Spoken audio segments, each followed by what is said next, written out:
Hey, what's up, y'all? In this video, we're going to be talking about how to grow a dying church. And if you stick around to the very end, I'm actually going to share with you what Tom Rainer says is one of the single most important things that we can do in order to reach the next generation. So let's dive into how to grow a dying church coming up.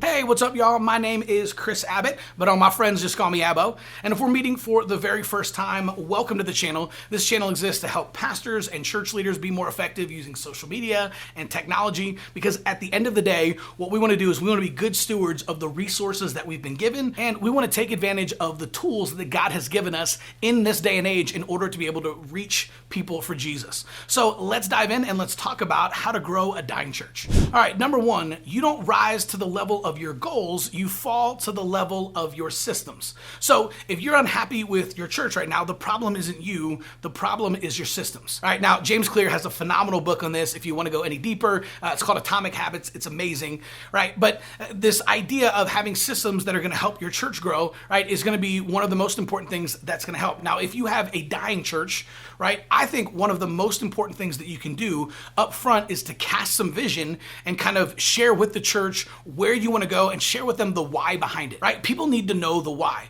And so I heard Willie George from Church on the Move talk about this a couple years ago at a conference. And he said when they made the shift in their church, they realized their church was aging and they weren't doing a great job reaching the next generation. And he knew that in a couple of years, if they continued to go that way, they'd become irrelevant and they would eventually die. And so he kind of led the charge as they made this massive shift and kind of changed their church. They changed the way that they did the lighting, they changed the way they did the music, they changed the way that everything was decorated in the church, right? But he said one of the most important things that he did was he asked for buy-in from the existing congregation, right? Because otherwise it's easy to kind of isolate people, right? And you can be a little bit polarizing if just all of a sudden you come in and you just start making all these changes, right? A lot of people can get really upset, and especially if it's a church where people have been there for a while, that can kind of be really uncomfortable and it can kind of make for kind of some crazy situations, right? As I'm sure you already know. So here's what he did, and I think this is absolutely brilliant. What he did is he came in and he said, here's the deal. Not everybody, especially older folks, not everybody has a great relationship with their kids or wants to create a church for their kids,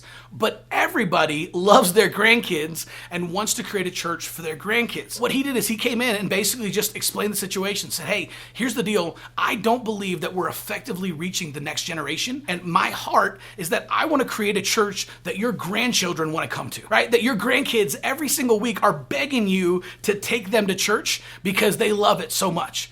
And so over the next few months, we're going to be making some changes around here. And our goal is to be able to create that incredible safe place and create that incredible church where your grandkids are begging to come church with you. Now, I don't know about you, but I think that is one of the coolest vision casting statements I've ever heard, right? And I think it's really, really interesting insight as well. I don't know of any grandparents that would turn down the opportunity to create a church that their grandkids want to come to. So taking time to cast some vision before you start making changes, and then kind of diving in and understanding, right? Like one of the first things you're going to have to do after you kind of cast vision is you're going to have to set up some systems for growth. Okay, number two, cute and clever don't attract new visitors. Clarity attracts new visitors, right? So as you're going out and you're starting to invite people to church and you're making a few changes around the church and you're trying to bridge that gap and reach the next generation, one of the most important things to understand, right? A lot of times people will try to be like cute and clever as they name certain things or, in their Facebook ads, right? And they try to put a little bit of humor in there. But here's the deal. Humor usually doesn't translate,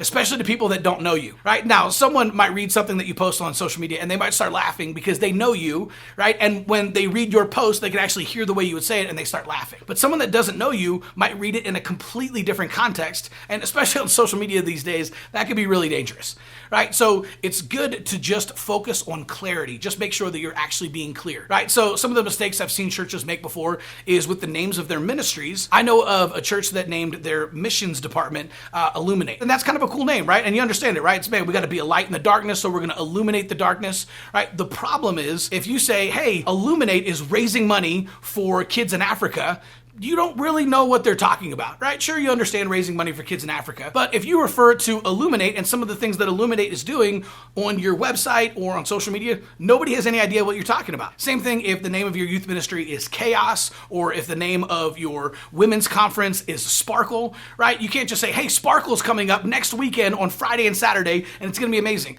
Well, the people inside your church might know what that is, but the people outside don't. It's okay to name your ministries whatever you want. You can name them Chaos, Illuminate, and Sparkle, but make sure that whenever you're communicating to people outside the church is that you're making sure to use the names of what they actually are so that people can understand, right? Clarity over clever. So instead of saying Chaos, just say, hey, our youth group. Instead of saying Sparkle, just say our upcoming women's event. Instead of saying Illuminate, just say our missions department, right? This is gonna make it way easier for you to be able to communicate to people outside the church and to kind of invite them into your mission. All right, number 3, break through the noise.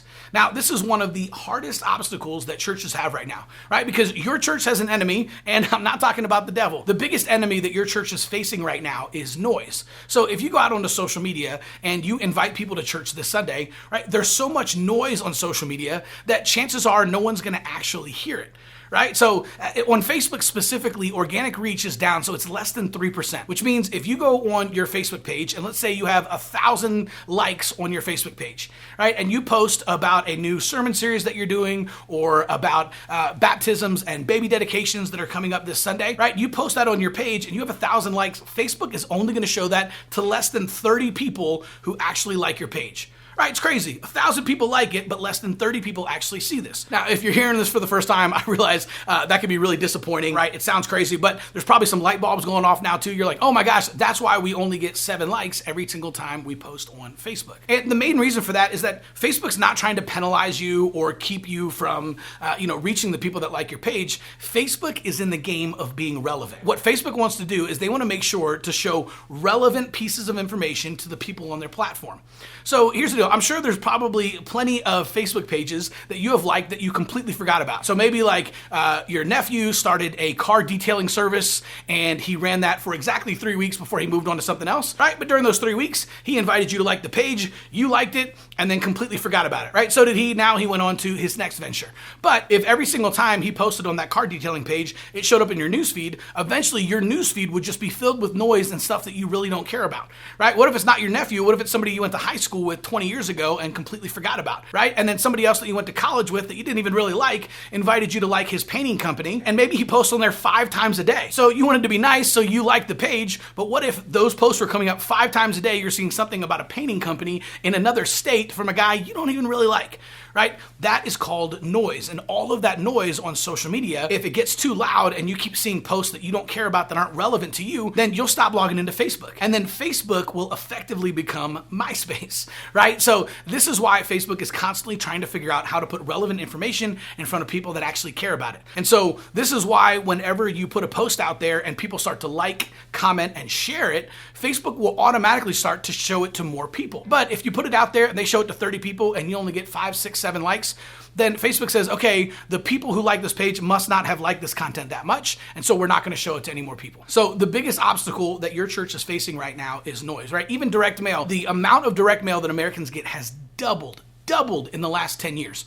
It's become such an epidemic that apartment complexes have started putting out giant trash cans in their mailroom just because they were sick of everyone throwing all of their direct mail on the floor. It's kind of like you spent all this money to send a direct mail piece to someone, and it's kind of like saying, here, you throw this away, right? And that's exactly what's happening. So it's hard to cut through all of the noise. One of the easiest ways to do that is with ministry-based Facebook ads. So we don't have time to go into that right now, but you can check out some of our other videos where we actually break down a ministry-based Facebook ad strategy, and you can take a look at doing that at your church in order to break through the noise. Before I get to my last couple of points, make sure to hit that subscribe button. We are constantly coming out with brand new videos, fresh content every single day, 5 days a week. So make sure to hit that subscribe button and that little bell icon. That way you get a notification every single time we drop a new video. All right, number 4, pray dangerous prayers. Now, Mark Batterson said that Jesus didn't die to keep us safe, he died to make us dangerous.